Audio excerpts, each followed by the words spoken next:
Buenas tardes, compañeros. Good afternoon, classmates.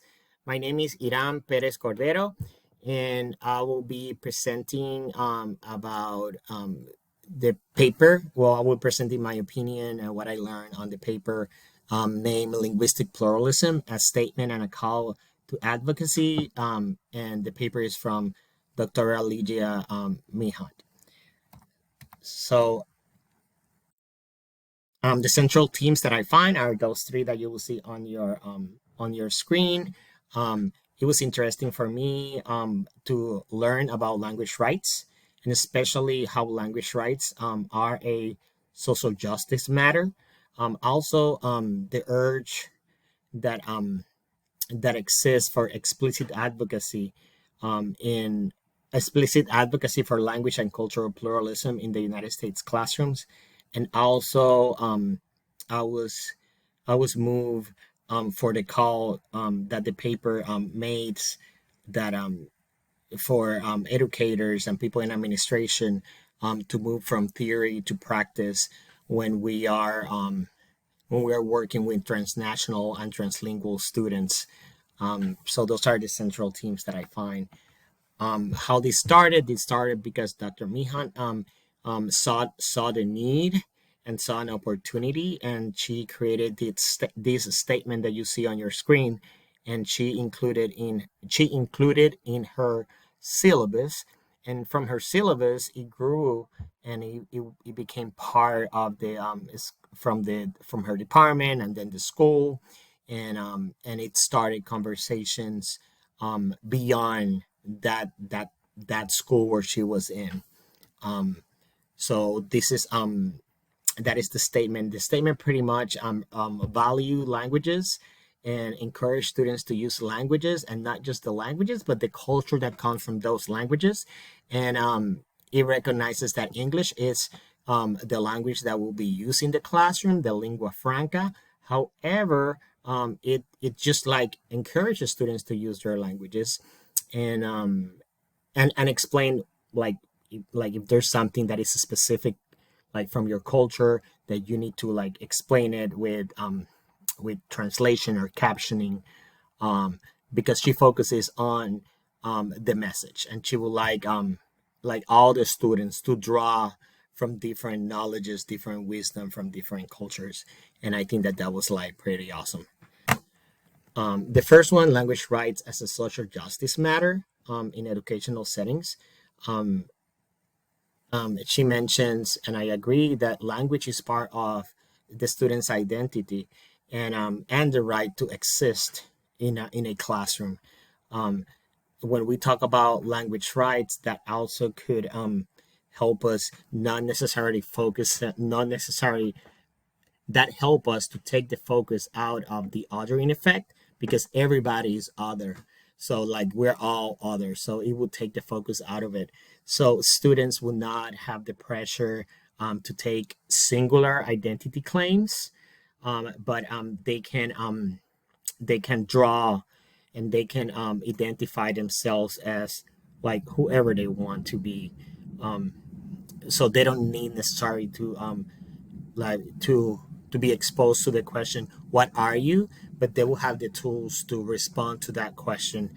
um, and that othering effect, like I make that connection with the readings from Nela Navarro. um, and so the need for explicit advocacy in the classroom, they put the teachers or the educators in like in the center, right?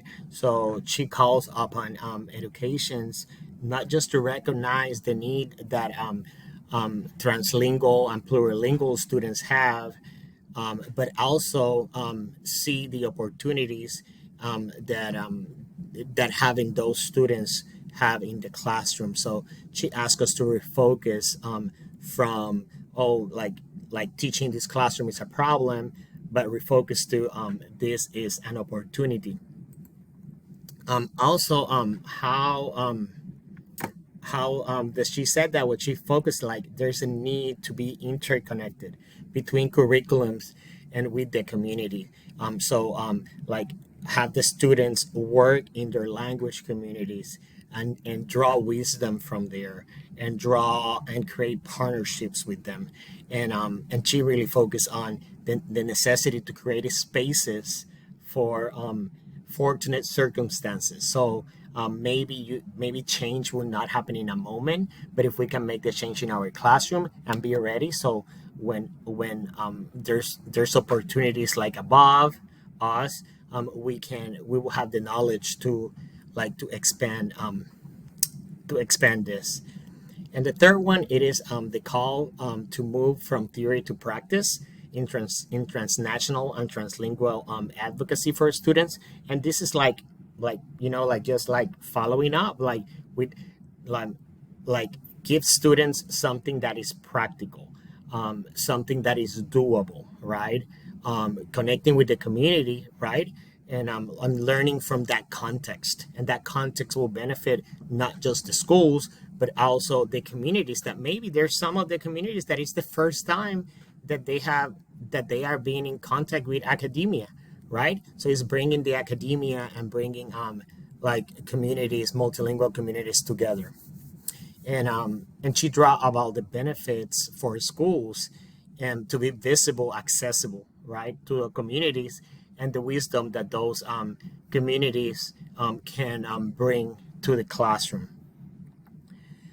So my final implications, I would say, explicit openness, I require a step. That's the title, and it's like because like it is a call for us to be explicitly open when we're talking about language matters, right? Just like in the statements.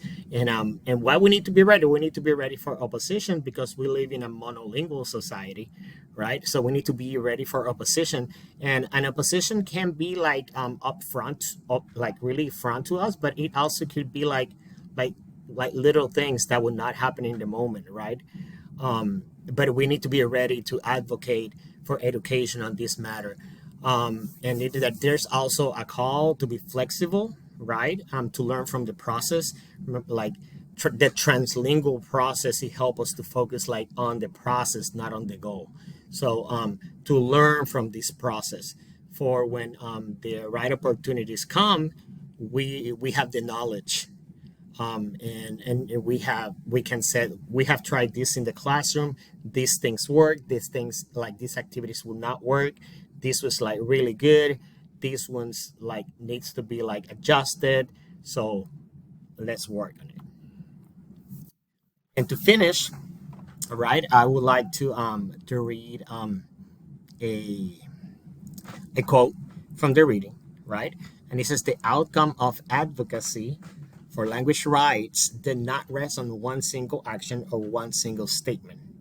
Rather, it is the product of multiple stands of work. And so a statement would not change.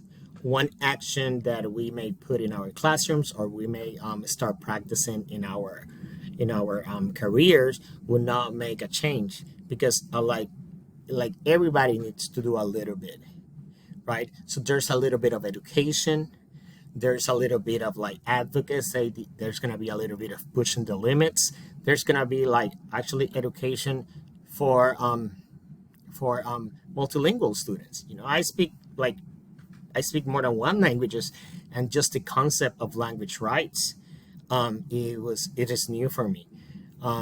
The first time that I went to grad school, I remember me struggling because I didn't have permission to draw from Spanish and my culture and my Puerto Rican culture, for my writings in English. So it was like really strict, and like I know how a statement can just change not one person, but it could change like all the students, and then all those students have the responsibility like to recreate or to open that space, right? That is why like a required step for each of us is to be explicitly open to the knowledge and wisdom of different languages. Well, this is the end of my presentations. I hope that you guys have learned something, and I am looking forward to hear from you guys. Hasta luego.